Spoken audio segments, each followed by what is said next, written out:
राज्य में कयास ये भी है कि बीजेपी महाराष्ट्र और हरियाणा मॉडल की तरह कोई ऐसा नाम सामने लेकर आ सकती है जिसकी दूर दूर तक कहीं कोई चर्चा ना रही हो। टिकट बंटवारे के ज्यादातर फैसले हाईकमान से ही हुए हैं। ऐसी हालत में विधायकों की किसी एक नेता के साथ गोलबंदी दिखे, ऐसा होता भी नहीं दिख रहा है। आइए इस बात का एनालिसिस करते हैं कि बीजेपी यदि सत्ता में आती है तो उसके पास 5 वो कौन से नाम हैं जिन्हें वह मुख्यमंत्री बना सकती है। विजय बघेल की उम्मीदवारी मजबूत है।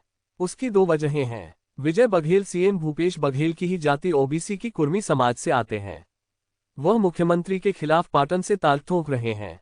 शासन है, साफ सुथरी छवि है, राज्य के स्थानीय नेताओं का विरोध नहीं है, हाईकमान के विश्वस्त माने जाते हैं। राजनीति जानकार बताते हैं कि उनके खिलाफ एक ही चीज जाती है कि उनकी अपील पूरे छत्तीसगढ़ में नहीं है। वह एक क्षेत्र के ही नेता हैं।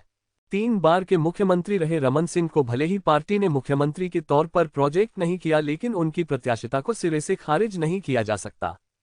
राजनीतिक टीकाकार रवि भोई कहते हैं कि शुरुआती समय में रमन सिंह जरूर बीजेपी में उपेक्षित थे, लेकिन जब चुनाव बेहद करीब आया तो हाईकमान ने टिकट देने में रमन सिंह की भी सुनी।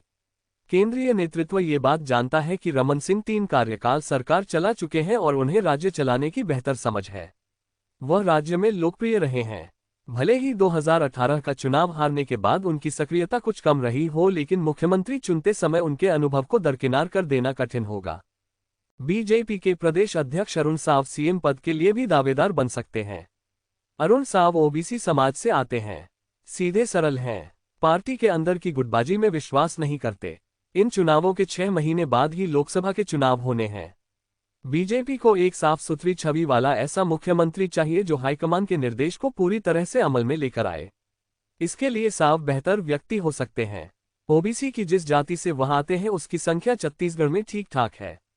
जातीय समीकरणों का लाभ भी उनके पक्ष में जा सकता है। ब्यूरोक्रेट ओपी चौधरी तब चर्चाओं में आए थे जब उन्होंने 2018 के चुनावों के पहले नौकरी से इस्तीफा देकर बीजेपी ज्वाइन कर ली थी। चौधरी युवाओं में लोकप्रिय हैं। सोशल मीडिया में बहुत बड़ी फैन फॉलोइंग है। जिस तरह से महाराष्ट्र में अपेक्षाकृत युवा चेहरे देवेंद्र फडणवीस को मुख्यमंत्री बनाया गया था, ऐसी सूरत में इस संभावना से इनकार नहीं किया जा सकता कि पार्टी ओपी चौधरी को ही यह जिम्मेदारी सौंप दे। ओपी चौधरी ओबीसी समाज से आते हैं, राजनीति में एक विजन लेकर आए हैं। उनके हिस्से की कमजोरी यह है कि वह पारंपरिक राजनेता नहीं है, संगठन को चलाने का अनुभव नहीं है, उम्र भी अपेक्षाकृत राज्य के नेताओं की तुलना में कम है। छत्तीसगढ़ में बीजेपी किसी आदिवासी नेता पर भी दांव लगा सकती है। राम विचार नेताम का नाम ऐसी हालत में सबसे ऊपर आ सकता है। इसके अलावा बीजेपी किसी नए आदिवासी चेहरे पर भी दांव लगा सकती है। किसी अन्य चेहरे पर दांव लगाने की बात पर वरिष्ठ पत्रकार दिवाकर मुक्तिबोध कहते हैं कि बीजेपी यदि चुनाव जीतती है तो वह सीएम चुनने के मामले में सरप्राइज भी दे सकती है।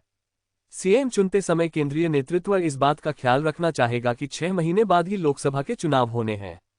बीजेपी पिछली बार की तरह इस बार भी चुनावों में प्रदर्शन करना चाहेगी, जिसमें मुख्यमंत्री की कार्यशैली के साथ उसकी जाति भी अहम होगी।